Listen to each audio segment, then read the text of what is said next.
This note video is for topic 1.5. This is your introduction to dimensional analysis, which is just a fancy way of saying conversions. So for this lesson, you're going to need this note handout. You need this Holy Grail sheet. If you can print it, that would be great. It'll be much more useful to you. And then the last thing is a calculator. So if you don't have those things, get those gathered, then come back to this video. So to start out, we're going to kind of dive right in.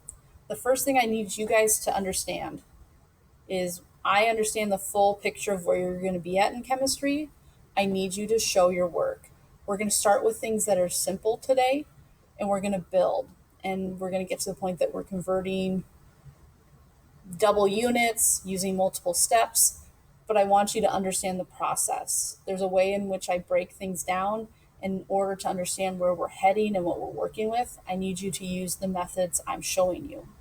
If you plan on going into physics or possibly AP chemistry, these are what you're going to use in those courses.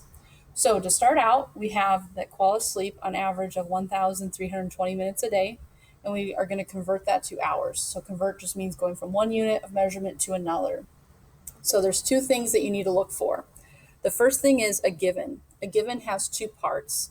It's the value with the unit, and then you have what I call the unknown, or what you're solving for, which is a unit of measurement. The first thing I do is I write down my given with my unit. The next thing you're going to do is you have to develop what's called a conversion factor. A conversion factor is a ratio between those two units of measurement. So this one you probably have or know. What's the relationship between minutes and hours?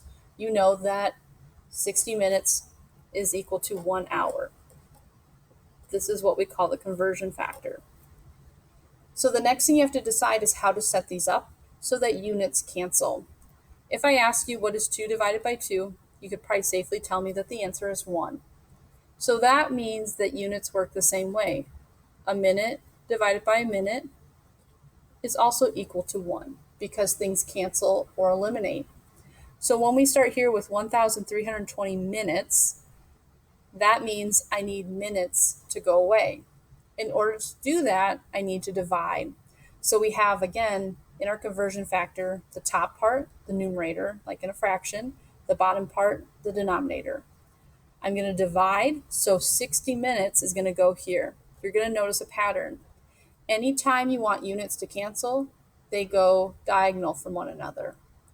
The other half of the conversion factor must always pair with it in the other half, in this case, the top. The other thing I like to do is I like to put a slash through my units that have canceled because these are diagonal to each other. That means they've divided, therefore they've canceled. What do we need to do mathematically? We're going to take 1,320 times 1. You don't need to do that step because you're going to get 1,320. You're going to then divide that by 60. So essentially what this boils down to is take 1,320 divided by 60. Before we go any further, sig figs are not going anywhere, and I told you they're not going anywhere. When you divide, you get 22. Your conversion factors have infinite number of conversion factors, meaning you never use them to decide how many sig figs you can keep. Your given will always decide that. This has 3 sig figs. I need to make this have 3 sig figs. It currently only has 2. So what we're going to do is tack on a decimal, and they sleep 22 hours a day, which would be great to be a koala bear in my book. In the next example, we are going to jump in a tunnel, and we're going to fall straight through the earth. It's going to take 42.2 minutes to get out the other side. It asks how many seconds would you fall. Same idea. Identify your given. Identify your unit that you're solving for. Go ahead and set up your 42.2 minutes. And you need to develop a conversion factor. You know that 1 minute is equal to 60 seconds, or that 60 seconds is to 1 minute. My starting unit is minutes. Minutes need to go in the bottom. This is the part I plug in, 1 and minute. That means the top of my conversion should be the other half, which is 60 seconds. So this one is slightly different in setup. The units still cancel, but my 60 is now in the numerator. So to solve, this is a simpler one to do in that you just multiply. So we'll take 42.2 times 60. When you do that, you get 2,532. My original given has 3 sig figs. My answer therefore can have 3. These 3 are going to stay.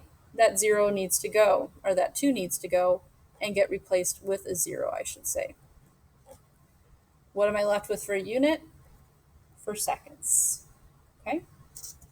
Now, we're going to keep working with the same idea, but show you how to use the Holy Grail sheet.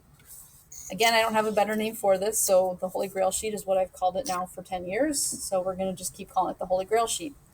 This top part we're going to use, but not today, so just ignore this top part for now.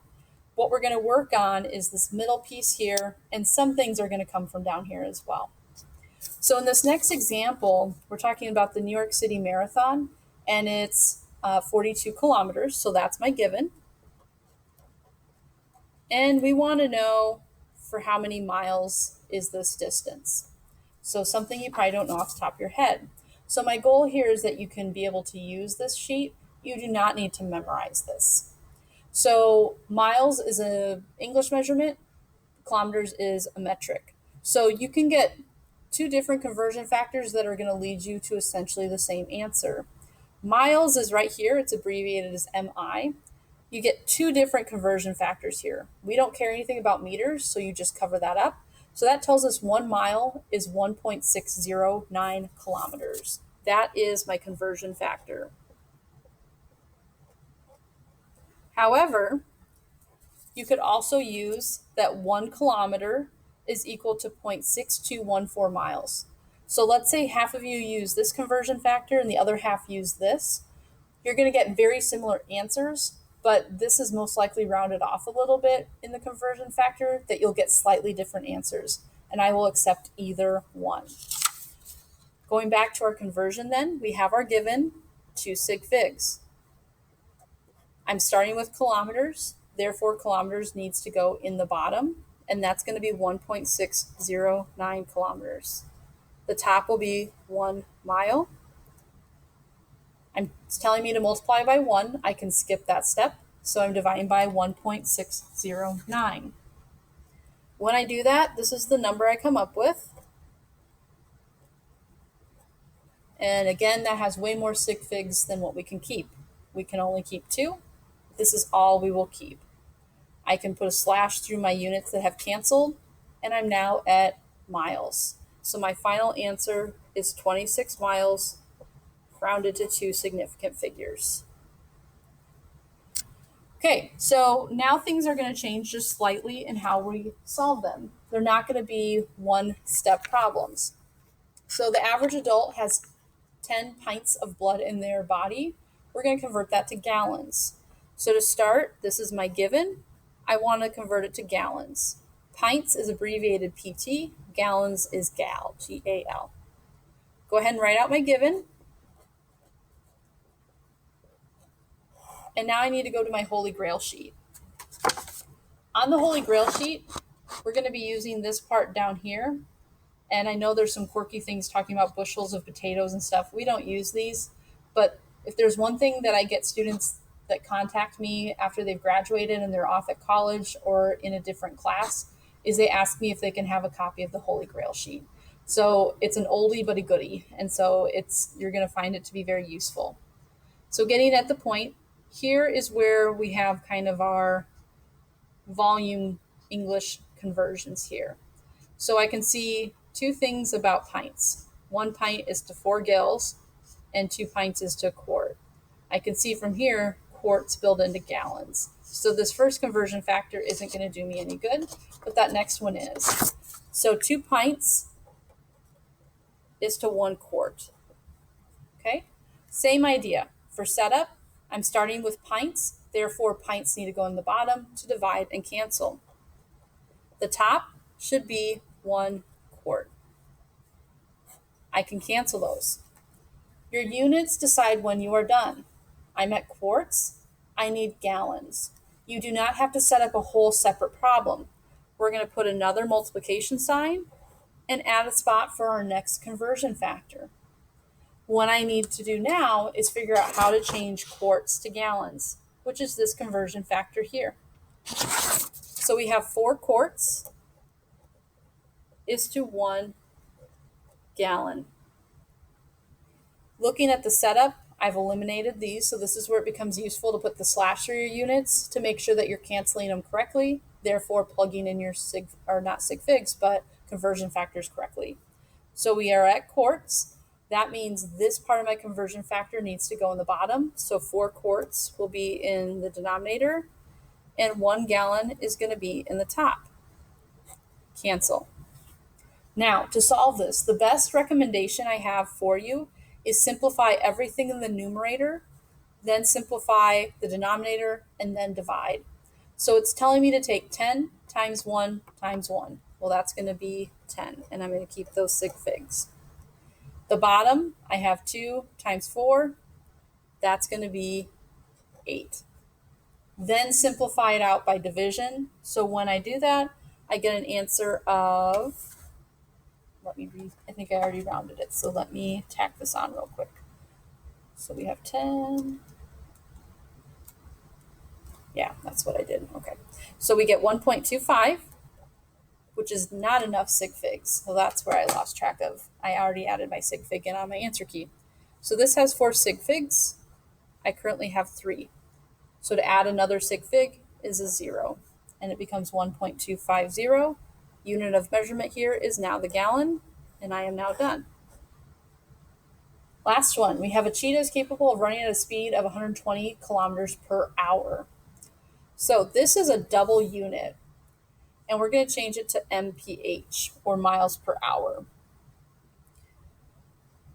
So to start, per means divide, and we can represent per with a slash. So what we can write this as is 120 kilometers per hour, and we can write this as mi per hour. Okay? So when you have 2 units in your given, we set it up slightly different than these previous examples. What we do is we put 120 kilometers. Notice how it says per hour. That's 1 hour. So when we have 2 units, we need to split up those 2 units between our numerator and denominator. The first unit is always the numerator. The second part is always the denominator. So when we set that up, we have kilometers, and we want to go to miles. We're going to access our conversion sheet, the Holy Grail sheet, and we use this one already. 1 mile is to this many kilometers. Again, just cover up that meters. If I wanted to do miles to meters, I would cover this up. This would be my conversion factor here. Okay? So I'm going to plug that in. 1.609 kilometers is going in the bottom because I started with kilometers, therefore kilometers needs to go in the bottom. 1 mile is in the top. Kilometers eliminates. I need to look at, am I done? It's looking for miles per hour. I have miles in the top. I read this division line as per. Hours is in the bottom. So I'm ready to solve. This has 2 sig figs because of that 120. I can keep 2 sig figs in my answer. This is my original answer. Let me recalculate it. So I get 74.58477.